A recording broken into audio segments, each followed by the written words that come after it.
Today we're on page 15 of Egermeier's Bible Storybook. Because Adam and Eve had done wrong, they had to find another place to live outside of the beautiful Garden of Eden. They knew they were being punished because of the wrong things they had done. Adam now had to work hard. He had to work long days to get food for Eve and for himself.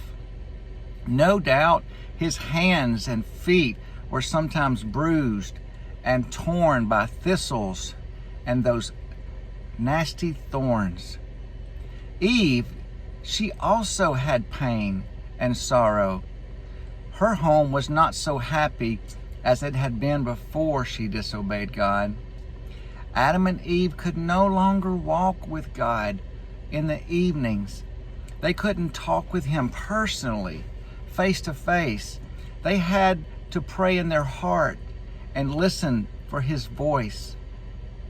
They couldn't hear Him out loud, but they could hear Him in their hearts. They still worshiped Him. They still asked Him to forgive them when they disobeyed. They would confess what they did wrong, and He would forgive them when they brought a sacrifice and put it on an altar. An altar is a rock stack, and you would burn your sacrifice on the altar. It had to include blood as the sacrifice. They would put their gift on the altar, they would burn it, and it would be a covering for their sins. Adam and Eve must have been very lonely. They had no other people to talk to.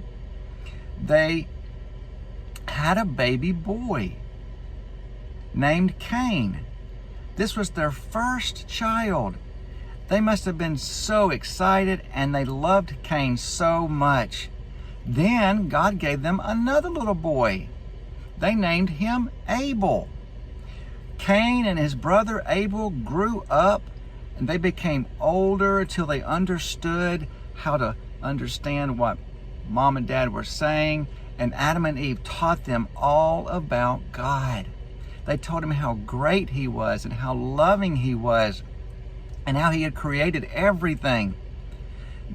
Adam and Eve wanted their sons to love God and to please Him. Cain and Abel grew up to be men.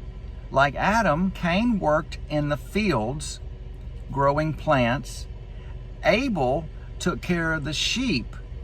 They had lots of animals. They had to eat the animals to live. They built altars and offered animals as gifts to God. Cain brought food from the field for his offering, but there's no blood in vegetables, and God did not want a vegetable offering. He wanted a lamb. Well, Abel brought a lamb. God looked at Abel, and they saw that Abel was sorry for his sins, and he wanted to be forgiven as he brought his offering. God saw that he trusted him, and God was pleased with Abel and forgave him. God was not pleased with Cain's offering, and so what did Cain do? He got very angry. God asked Cain a question. Why are you angry? Why do you look so sad? You know what to do. You know what kind of offering to bring me. It has to have blood. Then you'll be accepted. If you don't, you will be in sin. And that can get a hold of you, and it can ruin your life. Well, Cain was still angry, very angry with God, with Abel. And one day when he was out in the field alone with Abel, they got into an argument. Cain let his anger get so strong that he killed his brother. Later, God spoke to Cain and asked him another question.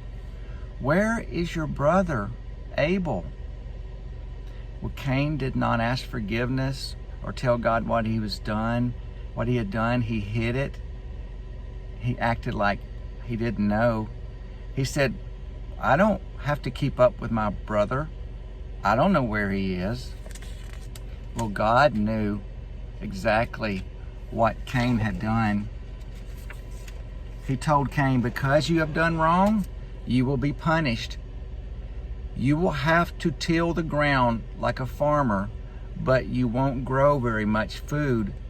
You will be poor and you will wander around and looking for a place to live. Cain said, oh God, this punishment is too much. I can't bear it. People will try to kill me as I wander around the world. God said, no, I'm going to protect you. Put a mark on you so no one will harm you.